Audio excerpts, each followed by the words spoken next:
베트남은 늘 심각한 전력난에 허덕이고 있습니다. 기온이 더 올라가는 여름에는 더욱 심각한 수준인데요. 지난 여름 심각한 전력난을 겪으며 더 이상 두고 볼 수 없다는 듯 전력 산업과 관련한 산업을 본격적으로 늘려가고 있는 형국입니다. 이에 따라 한국의 AS 전선이 베트남의 케이블 수주를 전부 독차지하고 있죠. 최근 베트남 정부가 신재생 에너지를 확대하겠다고 밝힘에 따라 베트남은 AS 전선이 더욱 필요한 상황입니다. 최근 AS 전선의 베트남 매출 증가로 동남아시아 여러 국가들이 AS 전선에게 러브콜을 보내고 있는데요. 전 세계적인 신재생 에너지 확대 물결로 인해 미국이나 유럽 등에서도 AS 전선에게 규모가 큰 여러 투자건이 들어오고 있습니다. 덕분에 AS 전선의 올해 영업이익이 최대 실적을 경신하기도 했습니다. 베트남은 현지 기업보다 AS 전선의 기술력이 탁월하게 좋은 것을 알기 때문에 어쩔 수 없이 AS 전선의 케이블을 선택한 것인데요. 애국 마케팅으로 유명한 베트남에서 베트남 현지 기업을 두고 한국 기업에게 수주를 지속해서 맡기다니 기술력 앞에선 베트남도 어쩔 수 없나 본데요. 한번 자세히 알아보도록 하겠습니다. 최근 최악의 폭염을 겪으며 베트남은 심각한 전력난에 시달려야 했습니다.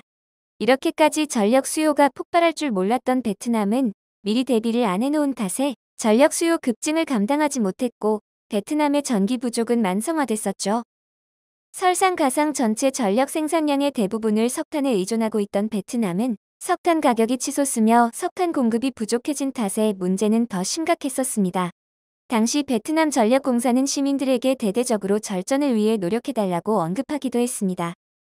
이와 같은 상황 때문에 베트남은 전력난을 타개하기 쉽지 않을 것이란 말도 나왔었는데요. 한편 베트남은 이때 세계적으로 비판을 듣기도 했습니다. 기후위기에 대응하고자 전 세계적으로 화석 연료를 줄이기 위해 노력하고 있는 마당에 베트남은 석탄 말고는 마땅한 에너지원을 준비해 놓지 않았기 때문입니다.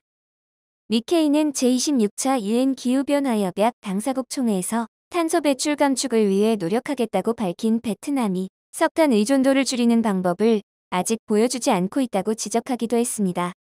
베트남 뉴스통신에 따르면 베트남 산업통상부 장관이 직접 호주와 남아프리카 등을 방문해 석탄 공급을 요청했지만 퇴짜만 맞았습니다. 심지어 세계 최대 석탄 수출국인 인도네시아까지 석탄 수출을 전면 금지해버렸죠.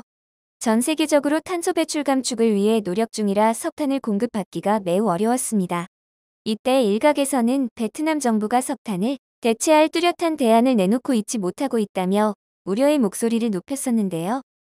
베트남은 세계 10대 주요 석탄 소비국 중 석탄 소비 증가율이 가장 높은 것으로 나타난 국가이죠. 베트남의 석탄 소비량은 매년 늘어나고 있는 상황입니다. 세계 최고 속도라고 할 수 있는데요. 말은 줄이겠다고 하고 결과는 이렇게 나오니 다른 에너지원보다 싸고 가성비가 좋다는 이유로 석탄을 놓지 않고 있다는 점이 뻔히 보여서 더 많은 비판을 받은 것입니다. 게다가 세계 최대 자산운용사 블랙록의 CEO가 ESG를 채택하지 않는 기업과 국가에게 부정적인 반응을 내비치며 투자를 하지 않겠다고 발언하기도 했는데요. 이는 석탄을 쓰는 베트남에겐 저격과도 같은 말이었습니다. 이렇게 세계적으로 비판을 듣던 베트남 정부는 전력난을 계기로 주 에너지원을 재생에너지로 바꾸기로 결정했는데요. 또한 전력산업도 본격적으로 시작했죠. 이에 따라 LS 전선의 케이블 수주가 폭발적으로 늘어나고 있습니다. 현재 LS 전선은 베트남 현지 케이블 시장 점유율 1위 기업입니다. LS 전선 관계자는 올해 전체 매출과 영업이익은 최고치를 달성할 것이라며 베트남의 전력량 확대로 이전 대비 높은 전선 매출 증가를 예상했죠. LS 전선은 베트남을 시작으로 인도네시아, 라오스, 미얀마, 캄보디아 등으로 사업 영토를 확대하고 있는데요. LS 전선은 설비 확장 및 수출 확대와 더불어 초고압 시장에 진출하는 등 매년 규모를 키워나가고 있는데요. 이번 베트남의 전력난과 함께 LS 전선은 최대 실적을 경신하기도 했습니다. LS 전선의 3분기 영업이익은 지난해 같은 기간보다 70% 더 급증했죠. 이는 분기 기준 최고 실적입니다. 매출 또한 20% 늘어날 것으로 보고 있는데요. 베트남으로 인해 초고압 전력선, 통신선 등의 전선 수요가 지속적으로 증가한 것이 실적 호조의 배경입니다. 베트남은 자국 기업의 기술력이 한국의 LS 전선보다 떨어지는 탓에 LS 전선을 택했던 것이겠지만 LS 전선이 베트남 케이블 시장 점유율 1위를 찍으며 우리는 어느 정도의 홍보 효과를 얻은 것 같은데요. 베트남은 한국 기업이 잘 되는 것을 바라지 않았겠지만 베트남 덕분에 LS전선은 동남아에서 더 알려지게 되었고 이에 힘입어 현재 미국과 유럽에까지 진출 중입니다. 현재 베트남 수주건으로 인해 LS전선으로 여러 나라에서 러브콜도 들어오고 있는 상황입니다. 인도네시아에선 인프라 개발 및 구축에 필요한 전력 시스템 등 다양한 분야에서 사업 협력을 추진하고 있는 긍정적인 상황이죠.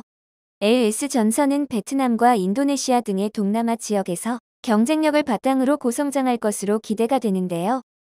또 베트남과 인도네시아뿐만 아니라 전 세계가 요즘 신재생 분야인 해저 케이블에 관심이 많기 때문에 해저 케이블은 LS전선의 전문 분야인 만큼 더 큰 이익을 얻을 수 있을 것입니다. 최근엔 70억 원을 들여 북미의 UTP 케이블 생산 설비를 증설한다고 밝혔는데요. 올해 12월에 증설이 완료되면 생산 능력이 기존 연간 129만 박스에서 150만 박스 이상으로 늘어날 예정입니다. 업계 관계자에 따르면 고부가 품목 생산이 확대되는 만큼 실제 이익률 개선폭은 생산 능력 증대폭을 상회할 것으로 보고 있다고 합니다. LS전선은 그야말로 해외에서 승승장구하고 있는데요.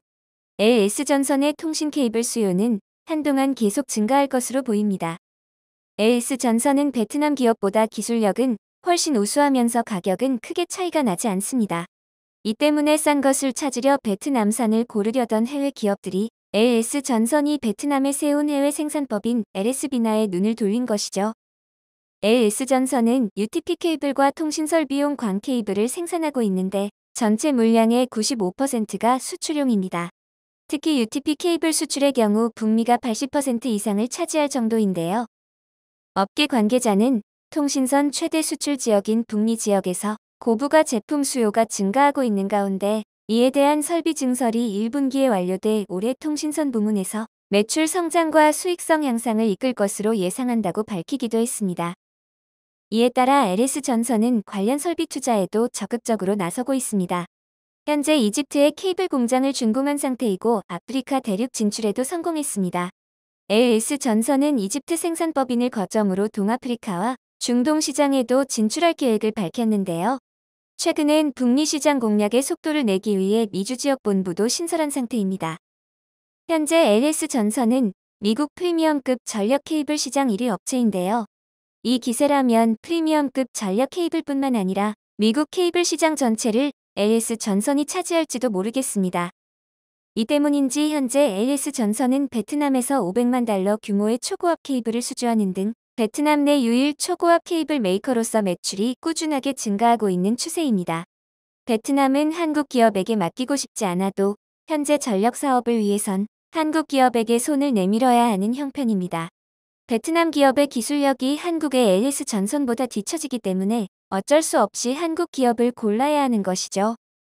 이제는 아무리 싸다고 해도 품질이 떨어지면 사지 않는 시대가 되었습니다.